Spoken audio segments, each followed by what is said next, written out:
Hello guys, welcome to another instalment of FIFA 19 Wishlist with me, Bromo18, and this time around the focus is on the online mode of Ultimate Team. So far we've done career mode, we've done new stadiums, and we've also done new leagues and divisions, and now it's time to turn our attentions to Ultimate Team. If there's anything that you feel I missed out on in the video, be sure to comment below and I will get to it. Although bear in mind that this is only part 1, so some ideas may have been scheduled for part 2. Before we get started, if you enjoyed the content today and you want to see more, be sure to subscribe to the channel if you haven't already and give the video a thumbs up, as I'll really appreciate it. And without further ado, let's get into it. So right off the bat, I want to talk about the transfer market in Ultimate Team and the improvements I believe can be made in order to improve that area of the game mode. Now, a couple of years ago, in order to prevent both spamming and also coin selling, EA added the two features of minimum price range and maximum price range. Now, maximum price range, okay, I totally understand, that's fair enough, but the minimum price, I feel, doesn't actually serve any benefit to either the market or anyone else. The problem we find with minimum price is that a player, say for example, has a minimum price of 12,000 coins and all the ones on the market are going for 12,000 and no one's buying them because the player isn't worth that much, and EA don't keep on top of it enough. It's not updated essentially it should really be updated every hour, every half an hour maybe, in order to keep on top of it, but it isn't, and as a result you see a lot of players stagnating. You know, people aren't prepared to pay that price when they know it's going to go down, and other people are just stuck with that player in their club or on their transfer list, etc., because they can't get rid of them for the price. So I believe the minimum price should just be removed in general, and people should be able to set them for as low as they want, and I don't see why that would cause any problem in terms of, you know, spamming, etc. Next on the list is the 5% transaction fee. Now, when you sell a player, 5% of that will just essentially be removed. It doesn't go anywhere. Yeah, just take it off, and that's it. It's never to be seen again. I think this should be removed as well. Now, the reason EA added this, and their words were, it was to stop inflation, because more and more people would have more and more coins, and the price of players would just go up and up. Now, they actually added this feature before the addition of the price ranges, so since then they really should have looked to remove this. As I say, EA's argument to this was that the market would become more inflated because people have got that money available to them, but now with the addition of the maximum price range, they can control that. It doesn't have to become inflated, and also if people have got that money available to them that they would have previously lost as a result of the transaction fee, they might choose to buy that in packs. So instead, the market would become more saturated, because essentially it is based around supply and demand. If there's more of that player available, his price is going to drop. It's not going to be to do with the fact that players are getting 5% more than what they were before, even though they've sold that player anyway and they deserve to get the amount they've sold him for. So yeah, I definitely think this should be looked at and essentially removed from the game entirely. Next up on the list is the ability to bulk sell consumables. Now, for me personally, this doesn't really apply to me. I tend not to sell my consumables. I'll just leave them lying around in my club, and you know, when I need to use them, they'll be there. But a lot of other people, you know, they want to make some money. They don't see any use for the consumables. They want to sell maybe 20-30 contracts at a time. They have to go through each one individually, which is just a pain really. So I can completely understand why this is heavily demanded. I see a lot of people wanting to see this added. So yeah, why not? You know, I think same with players as well. If you've got players that are around about similar price range, just try and bulk sell them as well, rather than having to go through them individually. Next up on the list is being able to specify the type of card that you want to search for on the transfer market rather than special.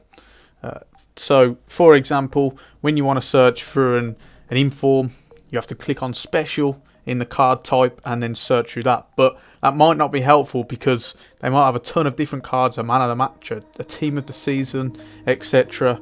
So it's hard just to find one.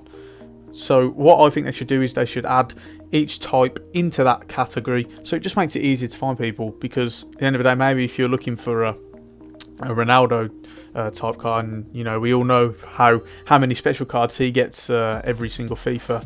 It's hard to find one, so yeah, I think that would just make it a little bit easier and streamline the experience a bit more. And lastly, in the market category, I'd actually like to see the return of trade offers to Ultimate Team.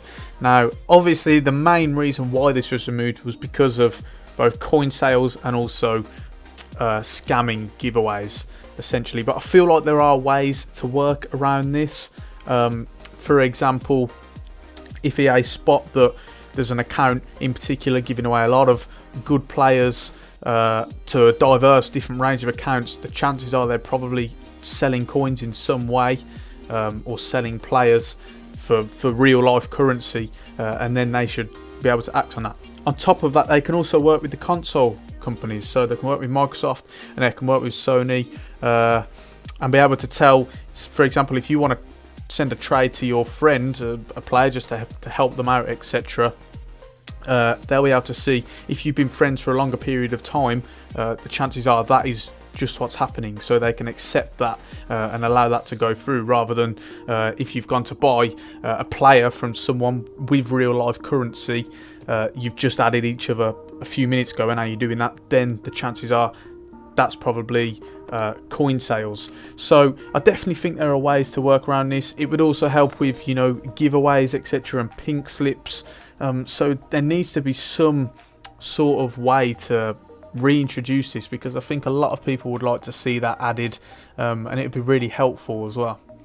So that just about rounds it off for the market side of things. And next, what I want to look at is game modes.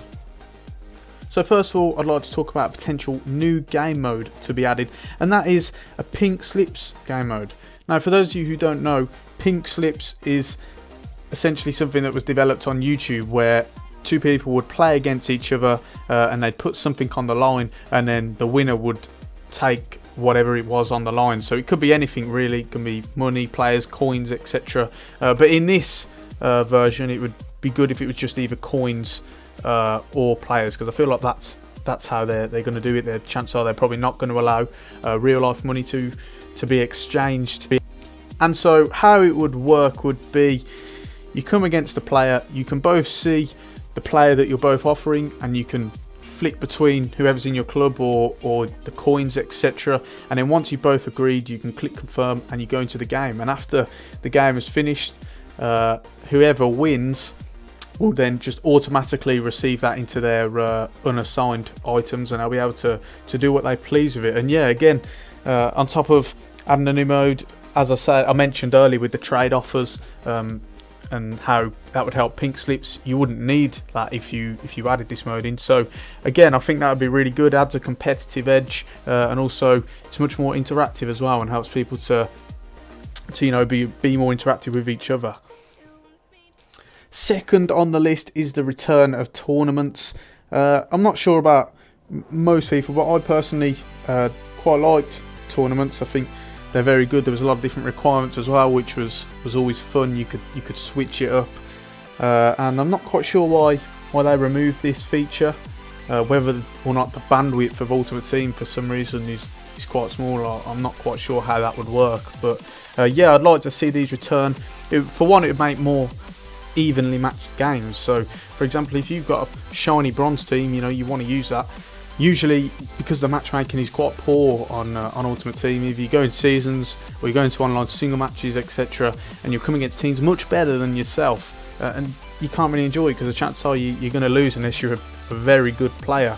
Whereas in tournaments, you could go into a bronze tournament and you're coming against even match teams, and you can enjoy that team a lot more. And on top of that, you've got a lot of more room for innovative squads. So for example, when they do the St Patrick's Day tournament, you know, and you're buying your Irish players, etc., or the St George's Day with English players, you know, lots of different situations like that really. Yeah, as I say, it would help make more innovative squads and brings people into it more and adds a diverse experience. So I'd definitely like to see that return to FIFA 19.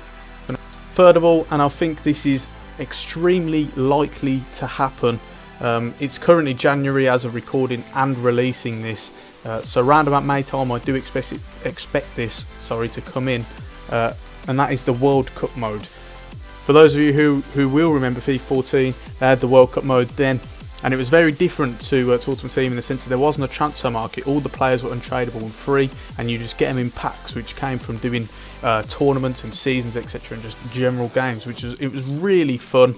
It was extremely exciting. It was easier to get better players, obviously, because the time mode was shorter. The design had all changed and everything, so it was something a bit different. It was extremely enjoyable. A lot of people had a lot of fun doing that, so I'd really like to see that return. I'm hoping it does. I expect so, because obviously, you know, EA have got the deal with FIFA and the World Cup.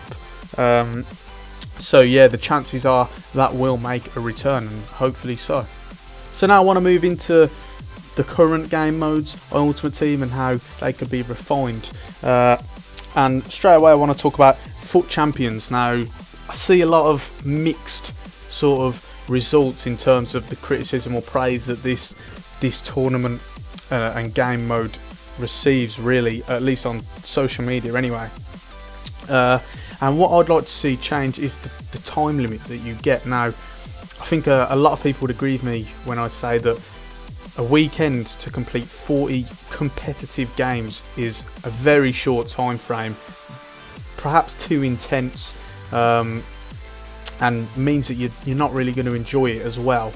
I think what EA need to remember is that they are actually targeting an audience of football fans, and football is generally played on the weekend, you know. So if, say for example, you're going to a game on the Saturday, you're already going to miss time out because you're at the game, obviously, and that takes a minimum of a few hours. If you're going to an away game on the Saturday or even the Sunday, that's essentially the whole day, because you're travelling, you've got the game and you're travelling back. So you're missing a lot of time, and to get 40 games done minus that time on the weekend is essentially impossible, unless you're really sweating it out for the one other day, and that's, you know, not including whether or not you've got somewhere else to be, something else to do as well. So I don't see why they can't extend that time limit or make alterations to it in order to suit the audience. My personal suggestions would be to maybe have 4 days on, 4 days off, or maybe 3 days off and 5 days on. Do you know, why does it have to be exactly the same every week? Why can't you just have it going around in that circle? Because it makes it more versatile as well, because then you might have it every day of the week at some point during the lifespan. Do you know? So if it hasn't been on the Tuesday in the first week, it might be on the Tuesday 2 weeks down the line. So people are getting a lot of chances to do this at a time that pleases them. Now, the general conception of FUT Draft recently has been that the mode is dead. And I have to admit, I can see why. At the end of the day, I think it's extremely unfair for you to charge your audience extra money just to play a game mode on the game that only lasts a maximum of 4 games. I mean, you might lose in the first game and you've just paid either 15,000 coins or 300 FIFA points. At the end of the day, that's going to add up. That is a lot, you know. So how I think you can get the game mode more active and more people playing it is to release free draft tokens with perhaps every season title win, or also part of SBCs as an additional reward, or additional rewards in FUT Champions and squad battles, etc. You know, get it going, because the way you get it, obviously, on top of, you know, paying for it, is to get a draft token, and they have a very rare drop chance in a pack, and they're even more rarer if you don't really open packs. You decide not to spend money on packs like myself. So again, just getting it out there more, and it makes the mode more versatile, as I keep saying. So I definitely think this should be looked into by EA Sports as well. And next on this list, I want to talk about squad building challenges and how I feel like they need to be refined a bit more.